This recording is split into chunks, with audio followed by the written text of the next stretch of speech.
श्री सूत जी महाराज कहने लगे, हे ऋषियों, मैंने आपको सत्यनारायण के व्रत के बारे में बताया, कब करना चाहिए और कैसे करना चाहिए। अब मैं आपको और क्या बताऊं। तो ऋषियों ने कहा कि हे मुनीश्वर, इस संसार में यह व्रत किस किसने किया और उनको क्या क्या फल मिला, वो भी बताइए।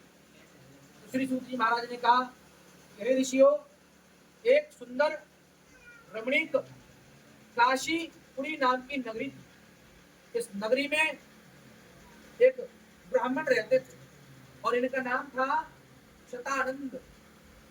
शतानंद को संधि विच्छेद करें, शत धन आनंद, अर्थात वह मनुष्य जो सत्य बोलने के बाद आनंद की प्राप्ति करे उसे शतानंद कहते हैं। ये जो ब्राह्मण है इनका नाम तो शतानंद है और सत्य भी बोलते हैं, पर फिर भी इनके आनंद नहीं है। बेचारे बहुत गरीब हैं और रोजाना भीख मांगने जाते हैं। कभी कभी भीख भी नहीं मिलती, भूखे रह जाते हैं, लेकिन है भगवान के भगत, रोजाना भगवान का स्मरण करते हैं। जब इनकी भक्ति पूरी हो जाती है तो भगवान एक बूढ़े महात्मा का भेष बनाकर ब्राह्मण के दरवाजे पर प्रकट होते हैं कि भक्तों का दुख दूर करने को प्रभु ब्राह्मण भेष बनाया है। सन्मुखा उसके खड़े हुए यो वचन से प्रेम सुनाया है कि कहो विप्र क्या दुख तुम्हें और कीजिए सत्य बखान। निर्धन हो तुम ये हमें होता है अनुमान। भगवान जी ने महात्मा का भेष बनाया है और ब्राह्मण के दरवाजे पर प्रकट हो गए और ब्राह्मण से कह रहे हैं, अरे ब्राह्मण, तुम्हें देख करके तो ऐसा मालूम पड़ता है कि तुम बहुत दुखी और परेशान हो। बेचारा ब्राह्मण दुखी परेशान दिखाई, इतना सुनते ही आंखों से आंसू निकल आए कि आज तक कभी किसी ने नहीं पूछा कि मैं कैसा हूं, और ये महात्मा, इनको तो मैं जानता भी नहीं, ये मुझसे पूछते हैं कि मैं कैसा हूं। तो ब्राह्मण के खुशी से आंसू निकल आए। ब्राह्मण के पास एक फटी फूटी स्वापी थी, उस स्वापी को पेड़ की छाया में बिछाया और जो भगवान के रूप में महात्मा जी आए थे उनको बैठाया। तब दीन ब्राह्मण कहने लगा, प्रभु मैं तो एक भिखारी हूँ, नित्य प्रतिभिक्षा का काम मेरा, निर्धनों में निर्धन भारी हूँ। ब्राह्मण ने कहा, हे महात्मा, आप तो गरीब की बात करते हो, लेकिन मैं गरीब से भी ज्यादा गरीब हूँ कि बुढ़ा होने को आया मैं, पर भाग्य नहीं जगता मेरा, और लेती न मृत्यु कठिनाई है, जग में न दिया लगता मेरा। ब्राह्मण ने कहा, हे महात्मा, बचपन से बुढ़ापा आ गया और कभी सुख नहीं मिला।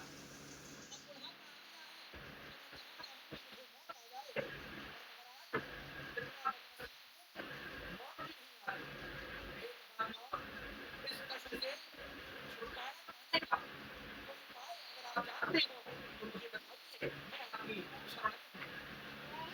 अब जब उपाय के बारे में पूछा तो भगवान जी ने कहा कि हमसे चिंता मत करो, मेरे कहने से एक उपाय करो।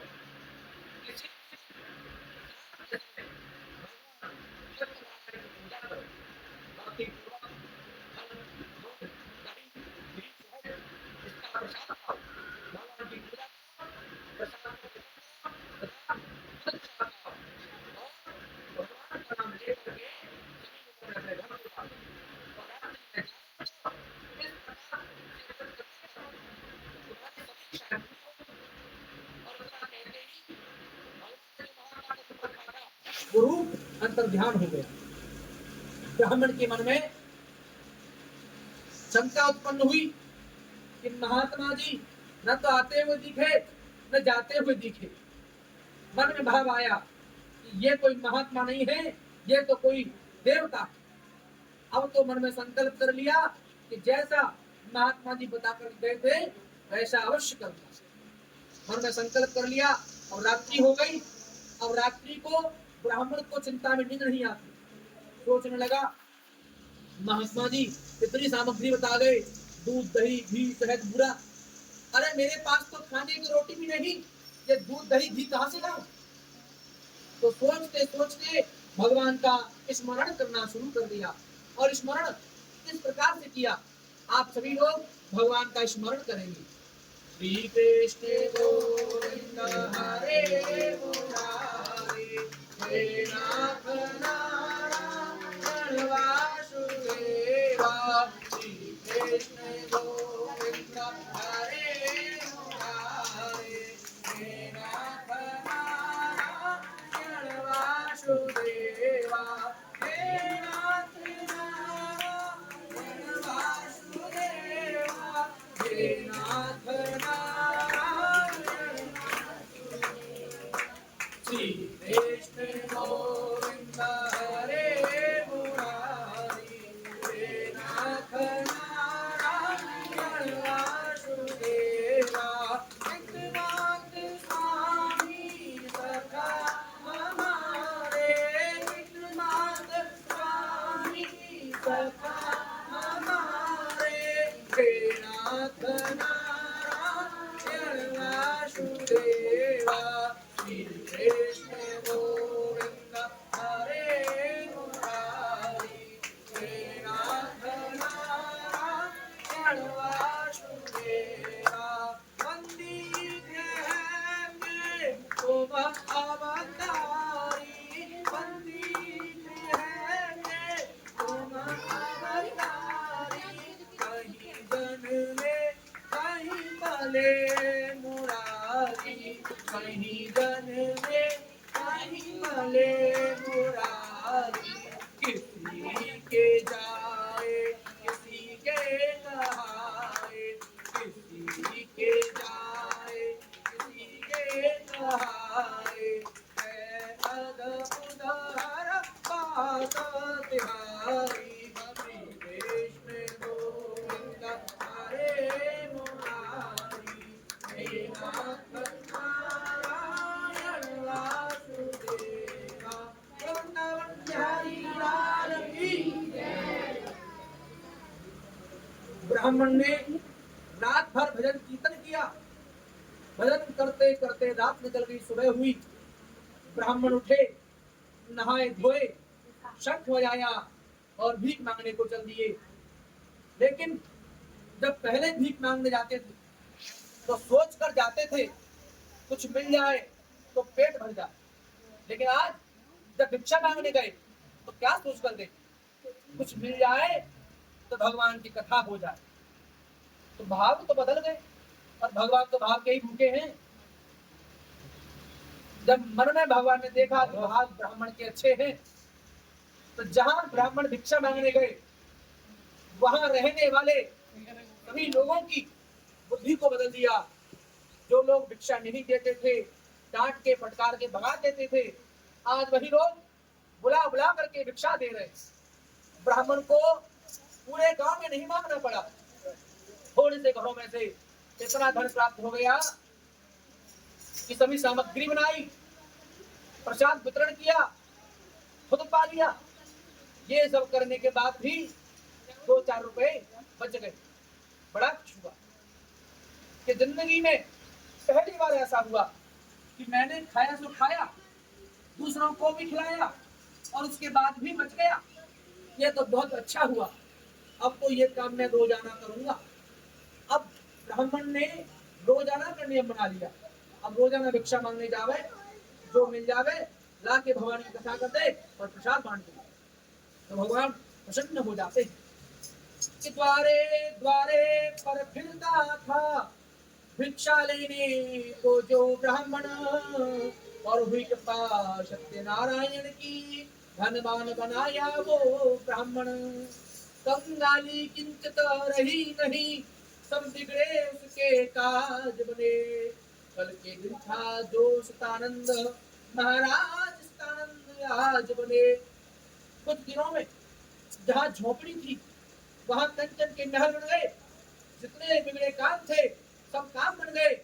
पर मन में विश्वास यही था कि जो हुआ है भगवान की कृपा से, इसलिए पूजा करना नहीं छोड़ा, पूजा का नियम बनाए रखा। उसी गांव में एक लकड़हारे रहते थे, और लकड़हारे का नियम क्या था कि रोजाना जंगल में जाना, सूखी सूखी लकड़ी बीन करके, काट करके, छाट करके बाजार में बेचना। जो पैसे मिल जाए उन्हीं पैसों से अपनी बीवी की और अपने बच्चों की पेट पालना करना। एक दिन की बात है कि लकड़हारे जंगल से लकड़ी काट के ला रहे थे, तो प्यास लगी, और प्यास से व्याकुल होकर लकड़हारे ने अपनी लकड़ियों का गट्ठर पंडित जी के दरवाजे के सामने रख दिया, और पानी पीने की इच्छा से पंडित जी के घर के अंदर गए। घर के अंदर गए तो क्या देखा कि पंडित जी भगवान की पूजा कर रहे, और सभी लोग बैठे बैठे कथा सुन रहे। लकड़हारा गया और कथा में जाकर के बैठ गया। जब कथा हो गई, प्रसाद बंटने लगा, उसने प्रसाद पाया, प्यास लगी थी तो जल पिया। जल पीने के बाद ब्राह्मण से पूछने लगा कि हे ब्राह्मण देवता, ये आप क्या कर रहे थे? तो ब्राह्मण ने बताया, हे लकड़हारे, यह श्री सत्यनारायण भगवान का व्रत है, और आज इनकी ही व्रत कथा के प्रभाव से मेरे घर पर संतान की वृद्धि हुई है। ब्राह्मण ने कहा, श्री सत्यनारायण व्रत कथा और है प्रभु मंगल मूल, फल देते हैं ये उन्हें जो दे इनको फूल। लकड़हारे ने मन में विचार किया कि ऐसे कौन से देवता हैं, अरे जिनको पान फूल चढ़ाते तो प्रसन्न हो जाते हैं। अरे इनकी पूजा तो मैं भी करूंगा, क्योंकि यज्ञ करना, अनुष्ठान करना ये मेरे बस की बात नहीं है, लेकिन भगवान को पान फूल चढ़ा सकूं इतना तो कर ही सकता हूं।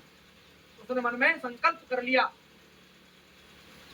संकल्प करके अपने घर पहुंचा और पत्नी से कहा कि आज लकड़ियां बेच करके जो भी प्राप्ति होगी उसी धन से आज मैं सत्यनारायण की कथा की पूजा करवाऊंगा।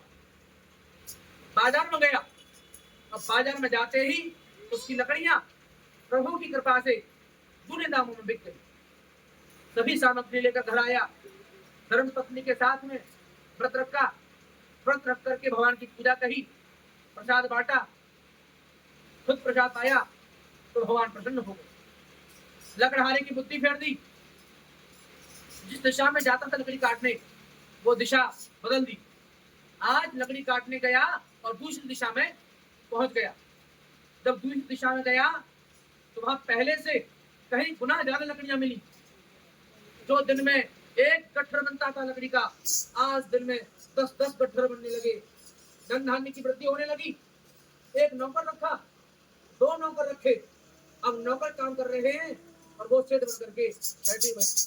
अंत काल में सभी प्रकार के सुखों को प्राप्त करके और श्री वैकुंठ धाम को प्राप्त हो गए। तो बोलो सत्यनारायण भगवान की। चाहे तो तेरी इच्छा